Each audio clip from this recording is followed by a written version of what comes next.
오늘은 성경이란 도대체 뭔가라고 하는 내용을 살펴보기로 하겠습니다. 교재는 51페이지가 되겠습니다. 하나님의 말씀은 디모데후서 3장 16절로 17절을 봅니다. 모든 성경은 하나님의 영감으로 된 것으로 교훈과 책망과 바르게 함과 의로 교육하기에 유익하니 이는 하나님의 사람으로 온전하게 하며 모든 선한 일을 위하여 준비되게 하려는 것이다. 사도 바울이 사랑하는 제자, 아들 같은 제자 디모데에게 남겨준 하나님의 성령의 감동받아서 남겨준 말씀 가운데 일부 구절입니다. 그것은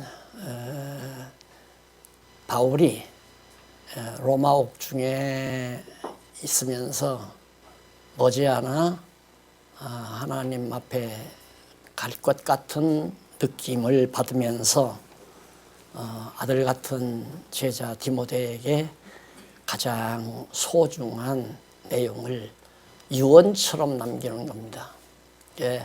부모도 마지막 세상을 떠날 때에는 당신이 수십 년간 경험이나 정보를 통해서 알고 있는 것 가운데 가장 중요한 내용을 사랑하는 자녀들에게 남기는 것처럼 디모데도 역시 그런 심정으로 남기면서 성경이 얼마나 중요한 것인가.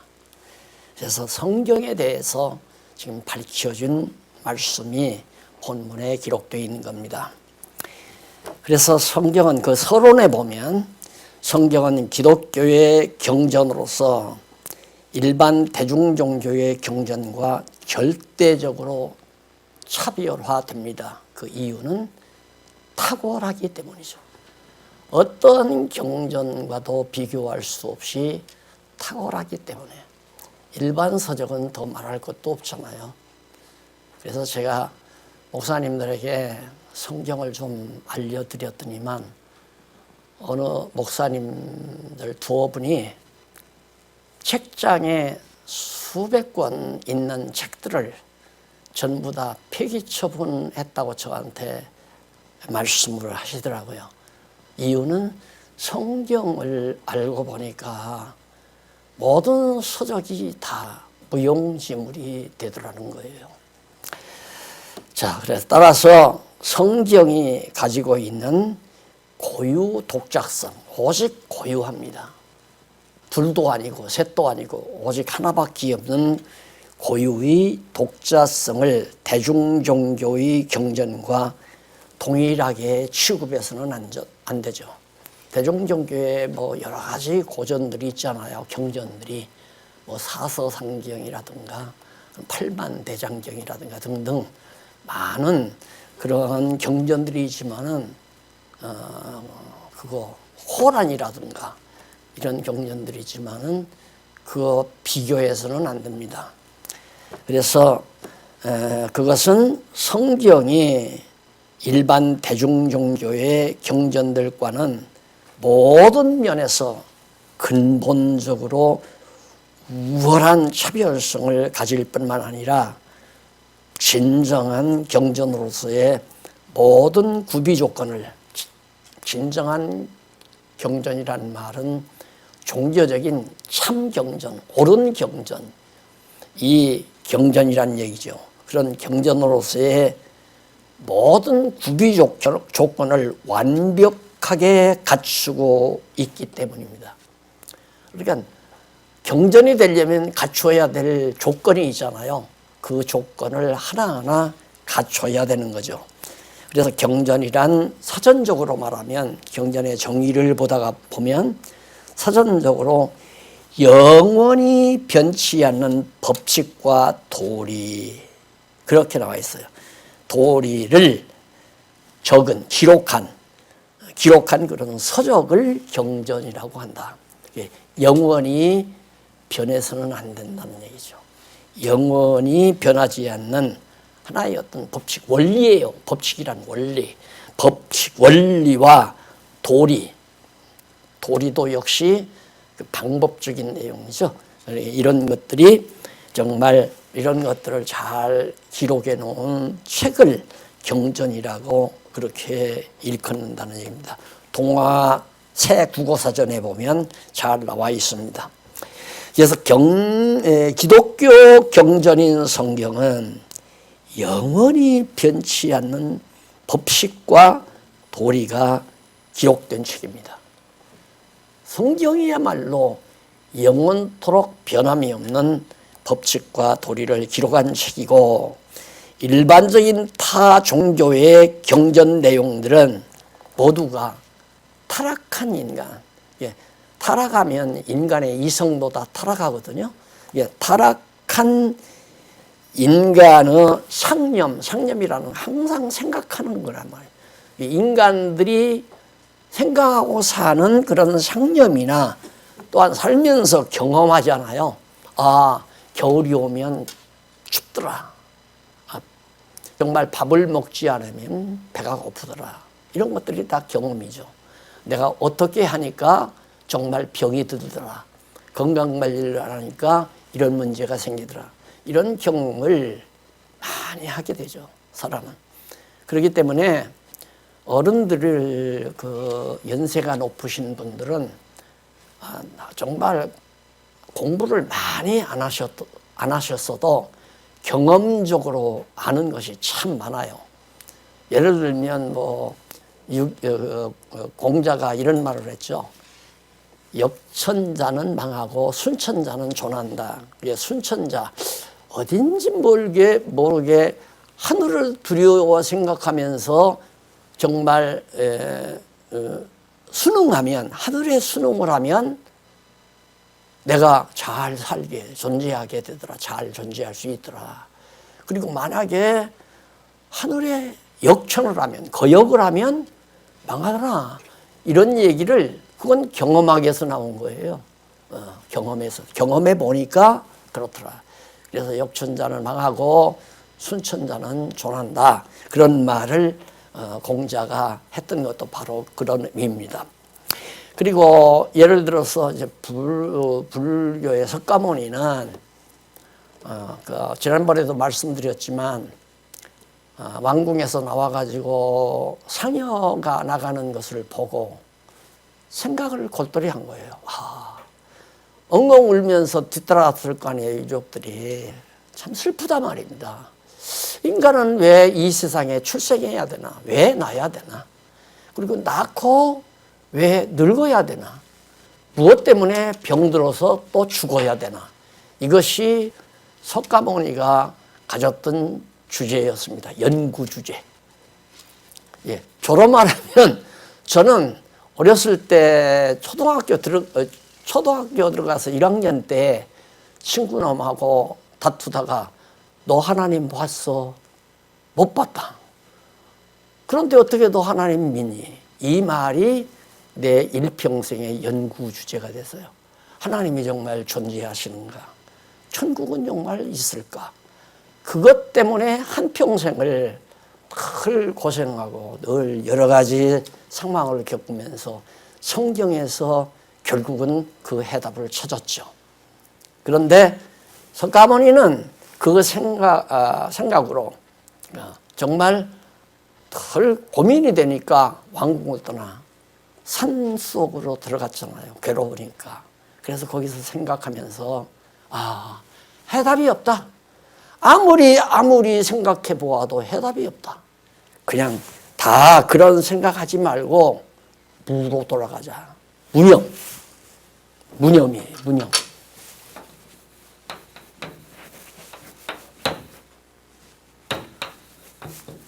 생각을 없애라. 생각하지 말아라. 이 말은 멍청스러워라 그 말이에요. 멍청해져라. 멍하니 멍청해져라. 글자로 무념하니까 굉장히 고상한 것 같잖아요. 이 말을 절대로 해석하라면 멍청해져라 그 말이에요. 아무 생각 없이 무념무상해라. 무념 무상.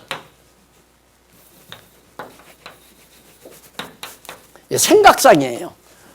아무것도 생각하지 말고 아무것도 생각하지 말아라. 그게 해답이에요. 그걸 후대들이 뭐 이러쿵 저러쿵 해서 결국에는 팔만대장경이라는 엄청난 양의 내용을 만들어 가지고 결국 불교라는 것도 만들고 유교라는 것도 만들고 그렇게 사람들이 만들어 놓은 거예요. 그건 경전이 될 수가 없죠. 왜? 사람들의 타락한 인간들이 자기 이성으로, 타락한 이성으로 생각을 하고 경험을 한 것에 대해서 궤변이나 하나의 상식에 지나지 않는 것이기 때문에 경전이 될 수가 없다. 그런 얘기입니다. 영원히 변치 않는 게 아니죠. 다 변해요. 생각이 변하고 사상도, 세상도 변하고. 따라서 성경은 일반 대중종교의 경전과 완전히 차별화됩니다. 이렇게 구별되는 게 아니라 차별화돼요. 탁월하게 솟는다 이 말이에요. 진정한 기독교의 경전임이 너무도 틀림없잖아요. 와, 정말 성경만이 진정한 아름다운 참 종교의 경전일 수밖에 없구나 하는 걸 우리가 알 수 있지 않습니까? 그리고 영원하신 하나님께서 명하신 말씀이기 때문에 말씀이 기록된 경전이므로 이건 영원히 변함이 없죠. 다시 말해서 타락한 인간의 경험이나 생각에서 나온 것이 아니라 영원히 자존하시는 하나님의 뜻을 밝혀서 기록해 하도록 해서 나온 내용이 성경이기 때문에 하나님이 변하면 성경이 변하지만 하나님은 변할 수가 없잖아요. 절대 변하지 않는 탁월한 참 종교의 경전이 성경이다. 그런 얘기입니다. 그래서 경전으로서의 모든 조건을 완벽하게 구비한 유일무이, 오직 하나밖에 없는 유일무이한 문헌이다. 그래서 문헌이라는 말은 글자로 기록해서 만들어 놓은 책이라고 말이죠. 그래서 이에 대한 구체적인 견해에 대해서 차례를 따라 논거를 해보기로 합니다. 자, 두 번째, 그러면 성경이 어떻게 형성이 됐나? 성경이 어떻게 쉽게 말해서 이렇게 형성이 됐는가, 만들어졌는가? 성경은 하나님께서 주전 1500년이죠. 주전 1500년이면 모세 때예요. 그래서 올라가서 2년 전에 성령 감동, 하나님의 영이 감동에 의해서 그 모세라고 하는 이스라엘의 영도자를 통해서 창세기부터 이렇게 기록하게 했어요. 그래서 기록 시작이 된 거죠. 그리고 언제까지? 주 100년경까지. 예수님의 제자 가운데 가장 나이 어렸던 요한이라는 제자가 있었거든요. 그 요한 사도가 오래 살았잖아요. 주 100년 가까이 살았어요. 그래서 요한계시록을 주 95년도에 기록을 했죠. 그러면 자, 예수님 오시기 전 1500년하고 주후 100년경하고 그러면 토탈 1600년이죠. 이게 1600년 동안 하나님께서 기록하게 하신 거예요. 세상에 이런 책이 없잖아요. 이런 책이 절대 있을 수 없죠.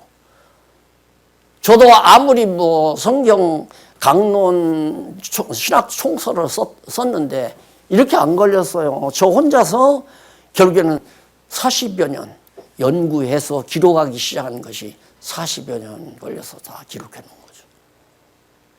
그러니까 세상에 놀라운 거예요. 기록 기간만을 보아도 너무 놀랍잖아요. 그런데 이게 1600년 동안 모세가 안 죽고 살아서 기록한 게 아니라 그때마다 필요할 때마다 하나님께서 역사를 기록하게 하시고 또한 찬양을 기록하게 하시고 또한 선지 예언을 기록하게 하시고 그때 선지자나 또한 족장들이나 그 다음 지도자들이나 모세와 같은 지도자들이나 이런 자들을 통해서 그때 쭉 필요한 내용을 기록하게 하시고 예수님 오신 이후에는 사도들이나 또한 같이 동역하는 그런 동역자들을 통하여 또 그때 기록하게 하다 보니까 몇 명? 거의 한 40여 명. 1600년 동안 40여 명이 그때 필요한 대로 하나님께서 기록하게 했단 말입니다.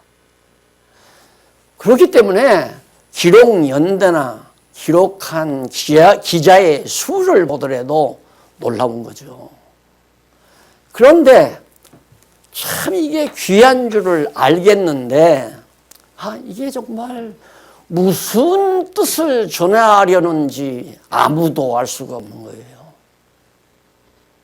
그동안 그것 때문에 많은 학자들이나 신학자들이 고민을 했죠. 도대체 무슨 내용을 전하려고 이렇게 오랜 장시간 동안 하나님께서 성령의 감동을 통해 각각 40여 명의 기자를 통해서 기록하게 했을까? 그 중심, 핵심을 파악하지 못하고 지엽적으로 부분별로 여러분 이웃을 제 몸과 같이 살아야 됩니다. 그러니 우리는 이웃을 제 몸과 같이 사랑해야 됩니다. 그게 가능해요? 안 돼요. 내가 언젠가도 얘기한 것 같아요. 저는 가족들하고 앉아서 이렇게 과일을 먹더라도요, 딱 먹으면서 어느 쪽에 태양을 많이 받고 살이 도독한 쪽인가, 그걸 눈여겨봐요. 그리고 그걸 먹어요. 참외를 깎아도 마찬가지고, 수박을 잘라놔도 어느 것이 수박 가운데 도막인가. 이웃을 제 몸같이 사랑하기는 무슨 제 몸같이 사랑해요. 말도 안 되는 소리죠. 그러니까 예수 믿기가 힘든 거예요. 그리고 경쟁 사회에 있어서 너보다 내가 더 좋은 성적으로 졸업을 해야 되고 너보다 내가 더 돈 많이 받을 수 있는 직장에 합격해야 되고 직장을 다녀야 되고 이 경쟁 사회에서 젊은이들이 그런 말을 듣고 앉아 있겠어요? 그러니까 교회를 다 떠나는 거예요. 저로서는 안타깝죠. 성경 내용이 그런 뜻이 아닌데, 그런 뜻이 아니란 말입니다. 여러분, 마음으로 형제를 미워하고 욕지거리만 해도 바로 살이란 겁니다. 그러니까 그러면 마음으로 미워할 수 없겠구나. 그리고 욕도 할 수 없고 사악한 말도 할 수 없고 그러니까 저건 시대에 맞지 않는 얘기다. 그럴 수밖에 없잖아요. 그래서 그게 아니라는 것을 좀 밝히기 위해서 제가 그렇게 책을 쓴 거거든요. 이게 성경만 가지고는 아무도 모르니까, 성경만 읽어가지고는 무슨 뜻인지 지금까지 잘 모르니까 그런 식으로 가르쳤단 말입니다. 여러분, 계명을 어기면 지옥 갑니다. 여러분, 정말 하나님 앞에 범죄하면 지옥 갑니다. 여러분, 돈을 많이 하나님 앞에 바쳐야 축복받아 잘 먹고 잘 살 수 있습니다. 이런 시덥지 않은 얘기만 교회 강단에서 외쳐대니까 젊은 사람들이 다 나가 떨어지는구나 말입니다. 이렇게 강의하다 보면 1시간 내에 정리가 다 안 되잖아요. 어쨌든 자, 그래서 신구약 성경이 한 권의 책으로 묶어 출판하게 된 것은 언제 했느냐? 주 15세기. 주 15세기.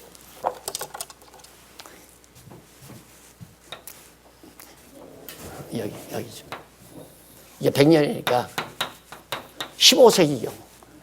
이때 인쇄술이 발명됐거든요. 그전에는 파피루스라는 풀이 있어요. 그걸 막 눌려가지고 말려요. 그래가지고 이게 그걸 짜지요. 서로. 짜가지고 꽉 누르면 단단하게 그게 종이처럼 만들어져요. 그리고 양을 잡으면 그보다 더 고급적인, 왜 책도 그러잖아요. 신문 같은 것은 그냥 허름한 종이에다가 인쇄하지만 그 소중한 것은 이런 정도로 이렇게 좋은 종이에다가 다 인쇄하잖아요. 그런 것처럼 돈이 있으면 어떻게 하느냐면 양을 잡아서 가죽을 벗겨서 그걸 잘 다져요. 그럼 양가죽은 하얗거든요. 그러면 쫙 그 양가죽을 다듬어 가지고 거기에다가 일일이 기록을 한단 말입니다. 왜? 너무 소중하니까. 예를 들어서 아버지가 성경을 보고 잘 깨달았는데 내가 죽잖아요. 죽는데 아들한테 전해주려는데 어떻게 말로 전해줄 수가, 죽으면 전해줄 수가 없잖아요. 그러니까 기록을 해서 아들에게도 주고 제자에게도 주고 그러기 위해서 열심히 쓴단 말입니다. 저도 마찬가지죠. 살아서 여러분들을 같이 이렇게 대할 때는 내가 직접 가르쳐 줄 수 있지만은 나 죽은 후에는 못 가르치잖아요. 그러니까 쓸 수밖에 없는 거죠. 책을 쓸 수밖에 없는 것이다. 그래서 그렇게 양피지에 양가죽에다가 쓰기도 하고 파피루스라고 하는 풀로 만든 종이 같은 데다가 이렇게 사람이 일일이 기록을 해요. 기록하다가 보면 도로 글자가 틀릴 수도 있잖아요. 그러니까 혹시 틀리지 않았나 해서 글자를 다 세요. 아, 이 책 글자가 1500자더라. 그러면 또 세가지고 1500자가 딱 맞으면 아, 빠진 것이 없구나. 이런 식으로 해서 왜? 너무 귀한 책이니까. 그렇게 해서 이때부터 전해지고 이때까지 이제 그런 식으로 사람이 손으로 베껴서 그걸 사본이라고 그래요. 사본. 그런데 이때까지 15세기에 딱 오니까 인쇄술이 발달했어요. 제일 먼저 출판한 것이 성경이에요. 인쇄술이 발견하자마자 제일 먼저 성경을 그 각각 쪼각쪼각 돼 있는 성경들을 하나로 딱 연결해서 출판한 것이 바로 오늘 신구약 성경 우리가 가지고 있는 성경이란 말입니다. 이게 얼마나 소중해요. 그러니까 지금으로부터 우리가 사는 지금으로부터는 지금 현재 우리는 21세기 살잖아요. 21세기에. 그러니까 이때까지는 성경을 한 권으로 볼 수도 없어요. 부자나 열정 있는 사람이 전해져서 이제 파피루스나 양피지에 전해진 책을 보는데 그게 엄청난 돈이란 말입니다. 제가 몇 년 전에 계산해 보니까 양피지에다가 만약에 성경이 기록된 것을 살려면 추억으로 몇 추억이 되거든요. 한 4, 5억을 가져야 성경 한 권을 가져요. 그러니까 불가능한 거죠. 그런데 이때부터는 성경 한 권을 손에다 딱 들을 수 있잖아요. 이게 얼마나 무게 있고 가치 있는가를 아무도 모르는 거예요. 그것이 얼마나 중요하고 가치 있나를 우리 젊은이들에게 제가 알려주고 싶은 거죠.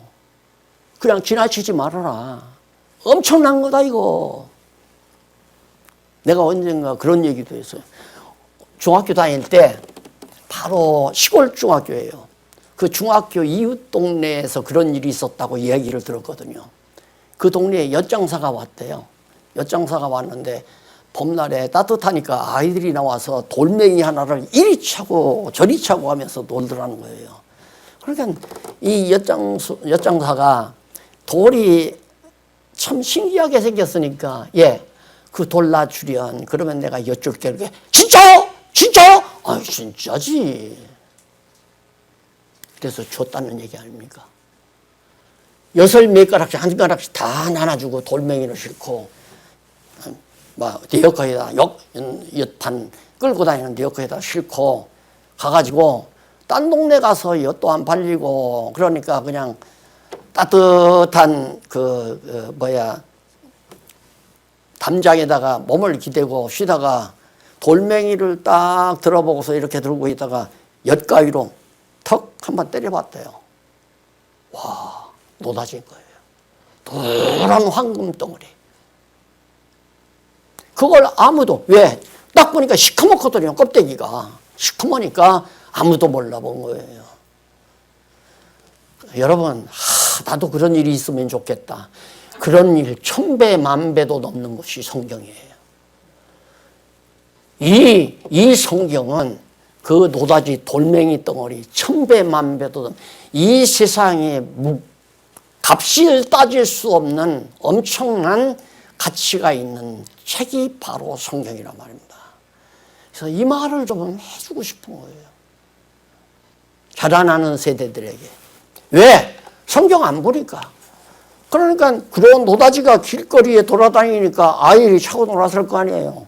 그 동네 사람이 많은데도 아무도 몰라본 거예요, 그걸.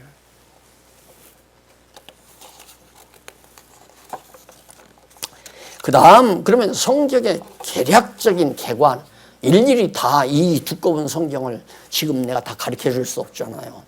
개략적으로 어떤 내용이 담겨져 있는가. 그 성경의 개괄입니다. 세 번째. 성경은 구약과 신약으로 이루어져 있다. 그런데 신구약 성경 전체의 내용을 대강 간추려 보면, 왜 과거에는 공부할 때, 국어할 때, 여러분, 이 과목에 대강 요약해서 간추려 와라. 숙제를 내죠. 그러면 흥부와 놀부 과목이 있으면 딱 보니까 어떤 내용인가 대략 적잖아요.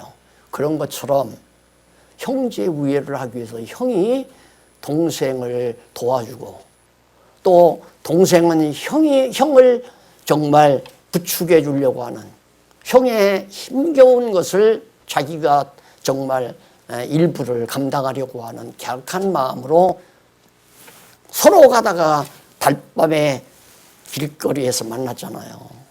끌어안고 서로 우는 장면이 나오죠. 그래서 의좋은 형제라고 하는 과목의 내용은 형제 우애에 대한 기막힌 그런 내용이 기록되어 있다. 그렇게 그게 대강 줄거리 아니에요. 이제 얘기하는 것이. 구약 성경은 좀 있고요. 간추려 보면 여호와 하나님 자신의 계시 내용으로서 성경 내용 전체 내용이 뭐냐? 결국 여호와 하나님을 알려주는, 이렇게 계시하는 내용. 나 살아있다. 이걸 계시하고 나는 이런 자다라고 계시해 주는 거예요. 그래서 그걸 가리켜서 존재라고 그러죠. 존재. 그리고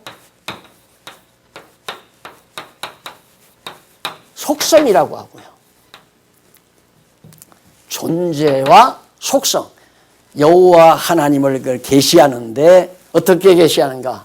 내가 살아있다. 존재다. 왜? 아무도 모르니까.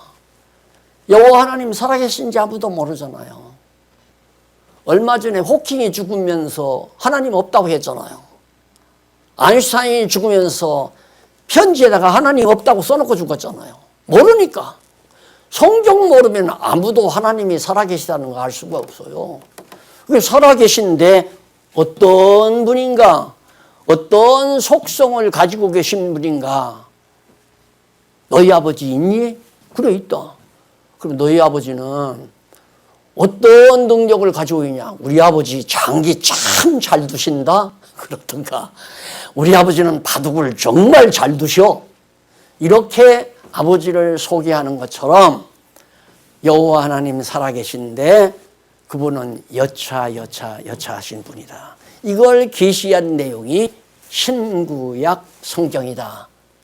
그걸 꼭 잊어버리지 말고, 그 말은 하나님이 살아계시다는 확증. 이게 얼마나 중요한가. 하나님이 살아계시다는 것을 깨닫지 못하면 아무것도 해답이 없어요. 어떤 것도 진정한 답이 없단 말. 이 사람은 이것이 답이라고 하고, 저 사람은 저것이 답이라고 하고, 어떤 사람은 개인주의가 옳다고 하고, 어떤 사람은 사회주의가 옳다고 하고, 어떤 사람은 자본주의가 옳다고 하고, 어떤 사람은 공산주의가 옳다고 하고, 지금도 그것 때문에 싸우잖아요. 답이 없어요. 어떤 사람은 내가 기록한 역사가 내용이 옳다. 어떤 사람은 아니야, 저 사람이 기록한 역사 내용이 옳아. 대한민국 창시자가 누구냐? 언제부터 대한민국이 이루어졌느냐? 임시정부 김구 선생 때로부터다. 아니다, 무슨 소리냐? 미국에서 이승만 대통령이 오셔서 대한민국을 건설했다. 그러면서 서로 싸우잖아요. 답이 없어요. 예, 성경을 깨닫고 확답이 나와요. 너무 분명한 확답, 답이 딱딱 떨어진다 이 말이에요. 그래서 내용으로서 내용을 담고 있는데, 자세한 것은 바로 이 과목 끝나면 성경적 기독교라고 하는 책을 통해서 조금 자세히 펼쳐드리겠습니다.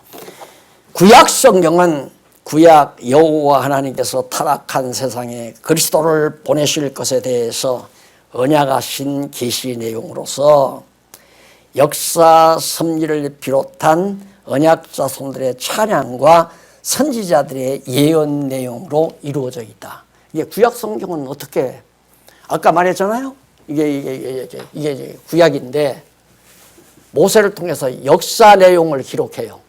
그리고 그 시대를 살고 있는 하나님의 백성들이 찬양, 여호와 하나님을 찬양한 내용을 기록해요.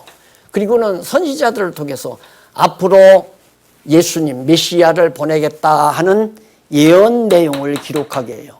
그러니까 역사 섭리 내용과 찬양, 성도들의 찬양 내용과 선지자들의 예언 내용으로 구약 성경이 이루어졌다. 왜? 나 살아있다 라고 알려주려고, 나는 이런 하나님이다 라고 알려주려고, 그게 목적이에요. 내용은 이렇게 섭리, 역사 섭리, 찬양, 선지자 예언, 이렇게. 뭔 예언? 예수님 보내겠다는. 이 섭리도 마찬가지예요. 예수님 보내겠다는 섭리였고, 찬양도 예수를 보내겠다는 섭리였고, 예언도 예수님 보내겠다는 섭리였어요. 그래서 이걸 언약이라고 그러죠. 언약. 구약의 언약. 하나님이 말씀으로 약속했다 그 말이에요. 그럼 신약은 뭔가? 신약은 여호와 하나님께서 언약하신 말씀대로, 이렇게 언약하신 말씀대로 그대로 예수님을 그리스도로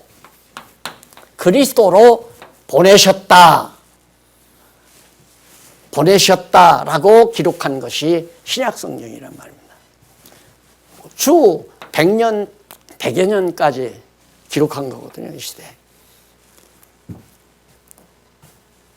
했는데 성취하신 계시 내용으로서 아들 그리스도를 보내신 예수님과 그의 약속대로 임하신 성령의 증거들로 채워져 있다. 그러면 이때는 뭘로? 이때는 예수님이 육신의 몸을 입고 오셔서 예수님 자신이 내가 구약에서 하나님이 언약하신 그리스도다라고 증거하는 내용이, 그것이 마태, 마가, 누가, 요한복음이거든요. 그리고 그 다음에 나머지 사도행전에서부터 요한계시록까지는 예수님이 딱 승천하시더니만 성령을 보내셨잖아요. 가시자마자 며칠 안 돼가지고 마가의 다락방에 성령이 임했거든요. 그래서 성령은 그리스도 예수님의 영이고 하나님의 영이거든요. 성령께서 예수님은 그리스도다라고 하는 것을 확증하는 내용이 사도행전에서부터 요한계시록까지 내용이에요. 그러면 이걸 가리켜서 성취 내용이라고 그래요. 성취.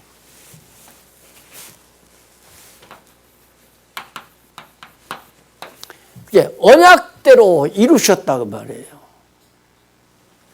아니, 어떻게 이렇게 1500년 전부터 이렇게 언약한 내용이 그대로 역사적인 실제 내용으로 이렇게 이루어질 수 있을까? 그래, 신약 성경을 보면 진짜 하나님은 언약하시고 언약대로 이루신 것을 보니까 살아 존재하시는 것이 확실하구나. 그래서 성경을 알면 하나님 여호와를 경외하지 아니할 사람이 아무도 없어요. 모르니까 안 믿죠. 아니, 길거리에 굴러다니는 돌덩어리가 황금이라면 벌써 누가 집어갔죠.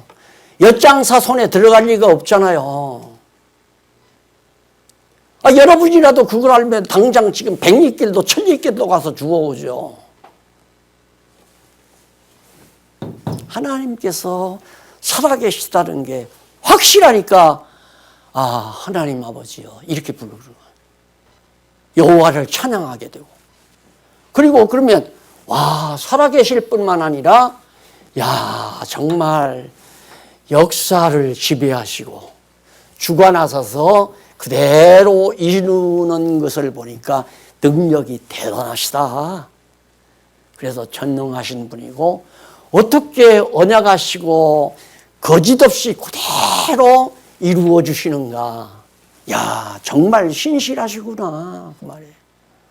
정말 신실하다. 거짓 없으니까 신실할 거 아니에요. 친구 사이가 오래 간다고 하는 것은 신실하기 때문에 오래 가거든요. 서로 속여 먹으면, 또 부부간에도 서로 신실하면 믿고 오래도록 그냥 종신하잖아요. 그러나 중간에 의심이 생기면 헤어져 버리고 말죠. 정말 하나님은 신실하시다. 그래서 신실성을 가지고 계시고, 역사를 이렇게 주관하는 것을 모든 주권을 다 가지고 다 통치하시는구나. 그래서 주권성. 그리고 하나님은 정말로 이 시간 세계를 역사하시는 것은 장차 영원하신 하나님이라서, 영원자존하신 하나님이 이렇게 역사를 주관하시다가 다시 영원한 세계로 모든 세계를 다시 환원시킨다. 이러니까 진짜 하나님은 영원하신 하나님이다. 그래서 영원성. 그리고 실제 여기서 역사하는 건 우리가 하나님을 경외하고 예수를 그리스도로 믿어서 영원한 영생을 얻게 하려는 거거든요. 그러니까 영원하신 하나님, 영원성. 그리고 한 번 하나님이 사랑하시면 끝까지 사랑하시는구나. 인간의 사랑은 처음에는 좀 사랑하다가 나중에 사랑이 변하잖아요. 하나님의 사랑은 불변하단 말입니다. 어떤 경우도 불변해요. 지난번 주례해달라고 해서 제가 어느 장로님 자녀 주례를 했잖아요. 그래서 신랑, 지금은 정말 너무너무 사랑스럽고 좋을 거야. 왜? 감정적 사랑. 지금의 사랑은 이 감성이 앞서 있단다. 그러니까 감성이 앞설 때에는 아무 조건이 필요 없어. 좋으면 좋은 거야. 그냥 무조건 좋으면 좋아. 그런데 자녀를 낳고 고생도 좀 하고 어려움이 부딪히면 이성이 살아난단다. 우리 인간 마음에서, 우리 인간 분위에서 이성이 앞서게 돼. 그러면 이성이 앞서게 되면 결혼을 후회하게 되고, 어떻게 저런 남자하고 내가 결혼을 했나 이런 생각도 들어가고, 그래서 결국 가족이 불화를 일으키고 행복이 깨져버리는 경우가 많단다. 그러니까 이제는 그렇게 인간적으로 감성이 앞서거나 이성이 앞서면 그렇게 결혼 생활할 때는 따지면 안 돼요. 그게 따진다는 건 이성이거든요. 좋냐, 나쁘냐. 그걸 따지는 게 이성적 기능이니까 그 이성을 따지면 결혼 생활은 불행해요. 그러니까 학력이 높을수록 이혼율이 많잖아요. 공부를 많이 하다 보면 자꾸 따지니까. 그런데 예수를 믿고 하나님을 경외하다 보면 그렇게 따지는 게 아니라, 아내도 하나님을 경외하고 남편도 하나님을 경외하다가 보니까 정말 고도의 이성이 발달하다 보니까 서로 자기 몸처럼 사랑하며 살게 된단다. 그러면서 내가 주례를 해줬어요. 맞잖아요. 예. 그러니까 가정도 이런 정말로 살아계신 이런 속성을 신 하나님을 깨닫고 그래서 두 부부가 한 몸이 되어 여호와 경외하고 살면 행복은 보장된단다. 그러면 성경에 구체적인 의도가 나와 있어요. 성경의 목적이 뭔가, 의도가, 하나님께서 성경을 주신 의도가 뭐냐. 신구약 성경은 하나님께서 스스로 언약대로 성취하시는 여호와이심을 계시하시려는 의도를 담고 있다. 결국은 근본 의도는 하나님 계시하시려는 거예요. 그리고 하나님은 모든 능력을 가지고 있는 전능자라는 의미의 일반 명사이고, 하나님은 뭐냐? 전능자다. 그런 뜻이에요. 전능자. 그리고 여호와는 뭐냐? 만사 만물을 언약대로 이루어서 섭리해 가시는 분을 여호와라는 고유명사로 표현하는 거나요. 그래서 결국 따라서 여호와 하나님은 타 종교들이 섬기는 각종 신들, 타 종교들이 섬기는 각종 신들과는 전혀 다르다 말입니다. 일반 대중 종교는 보이지도 않고 있는지 확인되지도 않는데 막연한 신에게, 불교 같은 경우는 석가모니 불상을 만들어 놓고 거기에다가 시주를 많이 해야 되죠. 자꾸 가서 절도 천배만배라는 말 들었죠.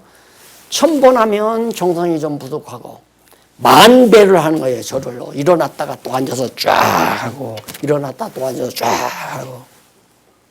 이게 그렇게 그런 것들을 받기를 원하는 그런 잡신들이란 말입니다. 그런데 하나님은 우리에게 그런 거 요구하지 않아요. 하나님이 뭘 부족해서 돈 가져와라, 여러분 뭐 충성을 해라, 여러분 뭘 갖다 바쳐라, 가져와라, 이런 거 전혀 안 합니다. 도리어 하나님은 우주 만물을 창조해서 우리에게 공급해 주시고 태양빛을, 맑은 공기를, 그리고 건강을, 모든 것들을 우리에게 공급해 주시는 하나님이다. 그런 얘기입니다. 그래서 거기 보면 1차적 의도는 여호와 하나님께서 언약대로 성취하시는 섭리를 통해서 스스로의 존재와 속성, 또 나오죠. 존재와 속성에 대해 모든 영광을 피조 세계에 이렇게 드러내 주는 거예요. 이렇다.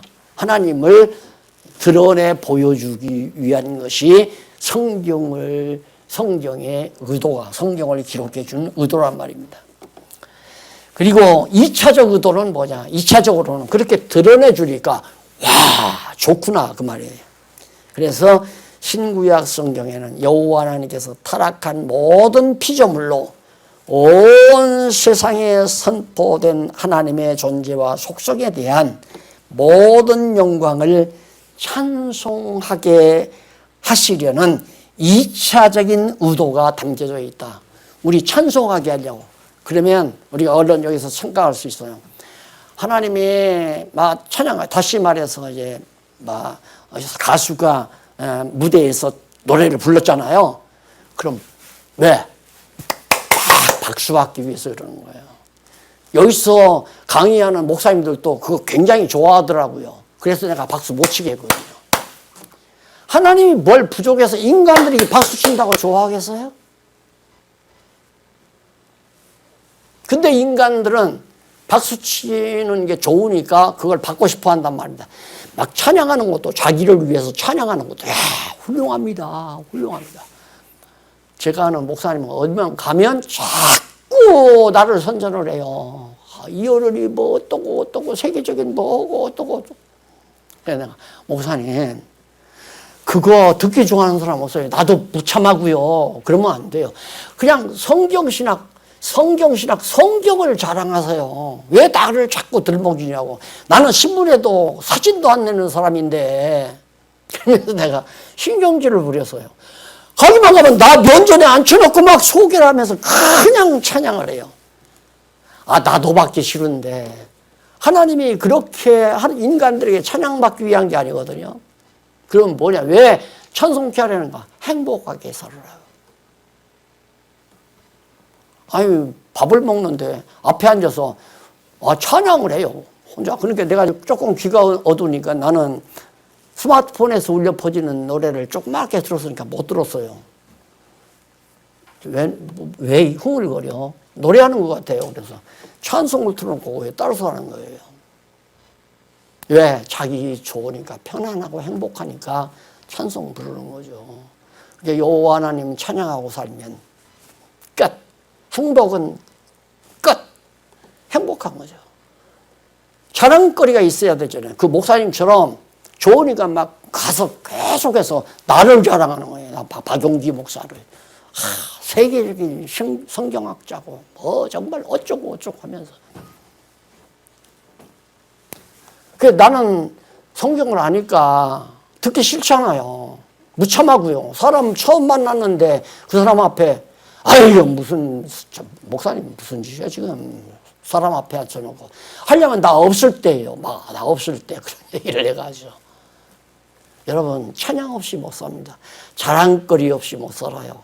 그러니까 여자분들 동창이 모이면 아들 자랑하거나 남편 자랑하거나 자기 자랑하거나 자랑이 늘어지잖아요. 듣기 싫으니까 그 다음 잘 안 모이죠. 왜? 자랑거리가 있어야 행복하니까. 인간은 궁극적으로 자랑거리, 찬양거리가 있어야 돼요. 그래서 찬양케 하려고. 다섯 번째. 그러면 성경의 특성은 뭐냐? 특성. 모자람 없이 모든 내용이 다 충족해요. 그래서 성경을 깨달으면 다 만물의 이치가 통달이 돼요. 성경 내용이 너무 충족하니까. 그 다음 너무너무 완전해요. 불완전한 게 아니라 아주 완전하게 기록이 되어 있다. 그리고 변함이 없죠. 그게 특성이에요. 절대 성경은 천년 전이나 만년 전이나 100년 후나 천년 후라도 절대 변함이 없는 진리다. 그럼 효능은 뭔가? 50페이지 나오죠? 효능. 신구약 성경은 전능하신 여호와 하나님의 영생의 말씀으로서 다양한 효능을 가지고 있는데 타락한 인간을 먼저 중생케 하는 효능이죠. 중생케 하는. 다시 말해서 중생이란 말은 타락한 이성이 아주 타락 이전의 이성으로 돌아가는 거예요. 새로운 시각이 열려요. 마음도 새로워지고. 그래서 지성과 감성과 의지가 완전히 뒤집어지는 거예요. 예수 믿기 이전에, 성경을 깨닫기 이전에 내 지성과 감성과 의지는 다 없어져 버리고 새로운 감성과 이성과 지성과 감성과 의지로 그게 다시 변화가 돼요. 그걸 거듭난다고 하는 거예요. 왜 그러냐면 죽었던 영혼이 살아나니까 정상적인 지성과 감성과 의지가 작동되게 되는 거예요.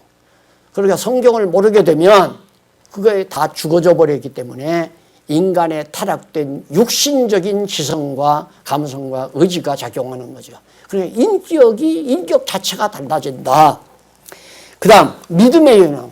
그냥 믿어지게 만들어요. 성경을 알면. 여러분 조금 들어보니까 이러면 믿어지겠죠? 어느 장로님이 계셔요. 우리 중에. 근데 이 얘기를 간단히 3, 4분 만에 내가 해결해 드릴 거예요. 정말 하나님이 정말 살아계십니까? 존재합니까? 날들어 물어요. 교회 집사로 다니시면서. 그래서 아유 집사님 교회 다니시면서 그건 어떻게 저한테 물어요? 그러니까 아이 다니는 거야. 그냥 아내가 다니니까 가정 평안을 위해서 그냥 따라다니는 거죠. 그러면 내가 하나님도 안 계신데 내가 거짓말하면서 먹고 살려고 목사가 됐다고 생각합니까? 그러니까 아 그러면 하나님 계십니까? 하고 맘 물어요. 그래서 이 이야기를 간단하게 이 얘기를 바로 3, 4분 만에 해드렸어요. 딱 눈을 부릅뜨는 그렇다면 믿어지겠나요? 그러면 내가 성경을 가르쳐야 되는데 3, 4년 같이 있어야 돼요. 저 집사님 그럼 나 밥 먹여주려니까 방도 하나 주고 그러니까 그럴 수는 없잖아요. 그러니까 이제는 직접 성경을 공부하시면 돼요. 성경 공부할 수 있는 모든 여건이 다 갖춰져요. 교재도 있지, 성경도 있지, 뭐. 신문도 있지, 인터넷도 있고, 방송도 있고. 그러니까 공부하세요. 장로님 됐잖아요. 그게 믿게 하는 현웅이에요. 믿음을 주는 현웅.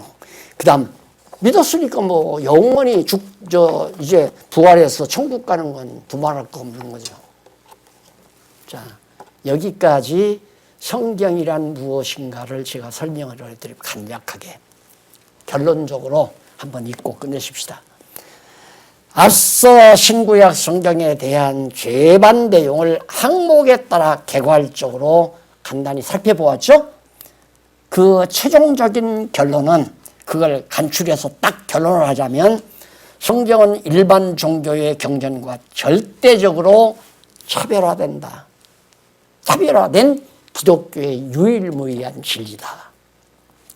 두 번째, 성경은 여호와 하나님께서 성령으로 감동하여 기록하게 하신 생명의 말씀이죠. 아까 1600년 동안 40여 명의 기자를 통해서 기록하게 했다. 세 번째, 성경은 그리스도에 대한 여호와의 언약 성취 내용의 일관된 진리이다. 이게 성경 진리예요. 언약하시고 언약대로 이루어서 나 살아있다. 그리고 나는 이런 하나님이다. 라고 성경에다가 다 펼치는 내용이다. 그 말이에요. 그 다음 다섯 번째는 성경 내용상으로 네 번째죠. 성경은 여호와 하나님의 존재와 속성의 영광을 다 드러내신 하나님의 영광을 다 깨달아 알기 위한 무슨 영광? 존재와 속성의 영광을 다 밝혀주신 내용이다. 마지막으로 성경은 내용상으로 절대 모자람도 없고 그리고 불완전한 것이 아니라 아주 완전하고 그 다음 절대 변함이 없는 영원한 진리다.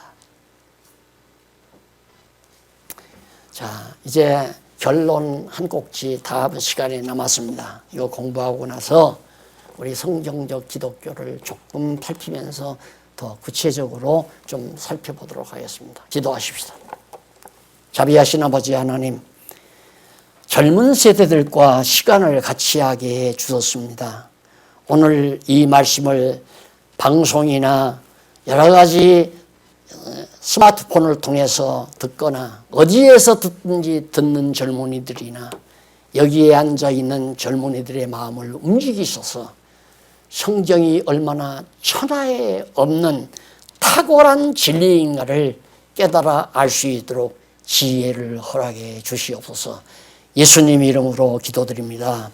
아멘.